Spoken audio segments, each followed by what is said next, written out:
خودکشی پر سزا کیوں ہے؟ بشرا صاحبہ لندن سے پوچھتی ہیں خودکشی کو خودکشی کیوں کہتے ہیں؟ کیا اس وقت موت کے فرشتے کو نہیں آنا تھا یا اللہ کی طرف سے موت مقرر ہی نہیں تھی؟ بھائی خودکشی کو خودکشی اس لیے کہتے ہیں کہ کشی کا معنی مارنا، خود کا معنی از خود، تو خود اپنے آپ کو مارا ہے اس نے۔ رہا یہ مسئلہ کہ موت کے فرشتے کو تو آنا ہی تھا اور اللہ کی طرف سے موت جب مقرر تھی تو اس کو جرم کی سزا کیوں ملتی ہے قیامت کے دن؟ بھائی موت تو اللہ کی طرف سے مقرر تھی لیکن اس کو نہیں پتا تھا کہ موت ابھی میری مقرر ہے۔ اس کی میں اکثر مثال دیتا ہوں، زید نے بکر کو قتل کر دیا، اب بکر کے وارثین آئے اور زید کو قتل کرنے لگے کہ تم نے بکر کو کیوں مارا؟ زید کہتا ہے کہ بھائی اس کی موت کا وقت مقرر تھا، میں نے تو ٹائم پہ بندے کو کلٹی کیا ہے، جو ٹائم تھا اسی وقت بندہ گیا ہے دنیا سے۔ تو کیا زید کا اس بیس پہ کسی کو قتل کرنا جائز ہے؟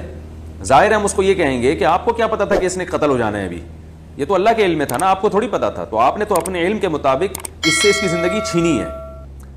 ہاں پھر بھی اس کی سمجھ میں نہ آئے تو بکر کے وارثوں کو چاہیے کہ وہ زید کو قتل کر دیں اور اس کو یہی بولیں اس کی میت پہ کھڑے ہو کر کہ بھائی معاف کرنا، آپ کا بھی ٹائم ابھی آ چکا تھا، تو ہم نے بھی کوئی غلط نہیں کیا۔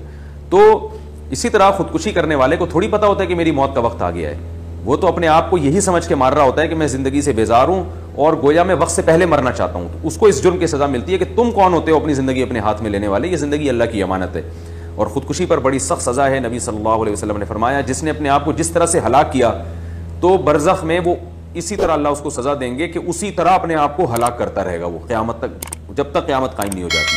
آپ نے فرمایا جس نے اپنے آپ کو بلندی سے گرا کے مارا تو برزخ میں ایسا ہی پہاڑ قائم کیا جائے گا اور وہ بلندی سے اپنے آپ کو گرا کے مسلسل مارتا ہی رہے گا۔ اللہ تعالی ہمیں اس عذاب سے ہماری حفاظت فرمائے۔